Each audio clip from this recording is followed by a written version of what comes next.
Chers frères et sœurs, dans chaque âge, Dieu prépare toujours ses enfants pour qu'ils échappent à la colère et au jugement du monde. Au jour de Moïse, 10 plaies ont frappé le pays d'Égypte, mais les enfants d'Israël étaient en sécurité dans Goshen. Pas une seule plaie les a touchés, et c'était un type de l'Église qui est enlevé juste avant la tribulation. Nous sommes tous au courant que le coronavirus, Covid-19, se répand partout dans le monde, et bien des gens m'ont demandé « Qu'est-ce que cela signifie, frère Joseph ?» Eh bien, pour moi, la réponse est claire. La venue du Seigneur est proche. Jésus a dit, quand ces choses commenceront à arriver, redressez-vous et levez vos têtes, parce que votre délivrance approche. Et, dans sa grâce, il a une fois de plus préparé ses enfants. Nos gouvernements ont, pour le fait dire, fermé nos assemblées du jour au lendemain, mais cela ne nous affecte pas, son épouse. Ils ont placé beaucoup de gens en quarantaine dans leur maison, mais cela n'affecte pas l'épouse. Car au fil des quelques dernières années, le Seigneur nous a enseigné, nous a murmuré des lettres d'amour et nous a préparés pour l'entraînement dont nous avons besoin aujourd'hui. Ces bulletins de nouvelles ne devaient pas nous faire peur, mais bien nous réjouir. Dans notre assemblée locale, ici à Jeffersonville, il nous a montré que certaines des réunions les plus édifiantes spirituellement ne sont pas quand nous sommes rassemblés au tabernacle, mais quand nous le sommes avec nos familles, dans nos réunions à la maison, le dimanche. Combien de fois avons-nous fait cela au fil des dernières années?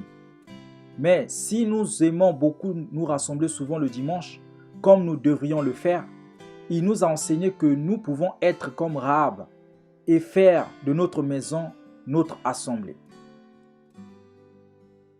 Mais quelques frères avec des bandes magnétiques ont dû réussir à s'infiltrer quelque part pour les semences prédestinées. Ils ont fait un saut jusque chez elle et ont joué quelques bandes. Elle a fait de sa propre maison une église destinée à recevoir le message. Il y en a encore aujourd'hui, vous savez. Le message est parvenu aux semences prédestinées de toute façon. Nous ne savons pas comment il y est parvenu, mais il y est parvenu, afin que les justes ne périssent point avec les injustes. N'est-ce pas rassurant de savoir que le même Dieu qui a sauvé Rahab du jugement est le même Dieu qui nous conduit en cette heure? Nous devrions véritablement être les gens les plus heureux et les plus reconnaissants du monde. Au début de février, quelques jours à peine, avant que le coronavirus ne fasse la une, le Seigneur nous a conduits à jeûner et à prier dans nos maisons pour la première fois en tant qu'assemblée. Mes amis, ne voyez-vous pas la prophétie s'accomplir alors qu'un mois plus tard, la majorité de la population est confinée à son foyer et qu'il y a maintenant des pénuries de nourriture dans les supermarchés à travers le monde? Ces choses incertaines dans le monde ne devraient pas nous faire peur. Nous devrions plutôt marcher avec assurance, car Dieu nous a préparés pour ces choses. Nous ne devrions pas observer cette pandémie du coronavirus avec des yeux charnels, mais avec des yeux spirituels.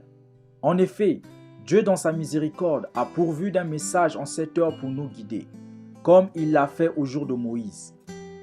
Nous devons toujours garder les yeux fixés sur le message. Ne laissons pas nos vies être influencées par ce que les médias disent. Cherchons plutôt ce que le message dit au sujet de ces choses. Écoutez la voix de Dieu pour cette génération.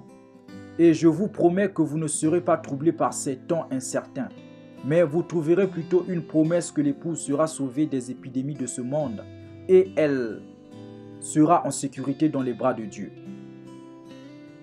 Nous suivons les directives de l'État et du gouvernement fédéral qui demandent de limiter les grands rassemblements et tout, comme il se doit. Mais cela ne posera pas obstacle à notre croissance spirituelle. Il nous a préparés par sa grâce. Car nous savons maintenant plus que jamais que sa volonté parfaite pour l'épouse à travers le monde est de s'unir par l'écoute du message de l'heure. Il a emmagasiné la nourriture et il nous a donné l'occasion d'écouter la voix de Dieu pour cette génération, 24 heures sur 24, 7 jours sur 7. Et cela perfectionne l'épouse pour l'enlèvement qui vient bientôt. Loué soit son merveilleux nom. Ne craignez pas ces choses qui font paniquer le monde, mes amis. Ne regardez pas à droite ou à gauche, mais restez avec le message. Restez avec le message. Restez avec le message. C'est la voie pourvue par Dieu aujourd'hui. Dieu veut que nous regardions à lui, car notre rédemption approche. Que Dieu vous bénisse, frère Joseph.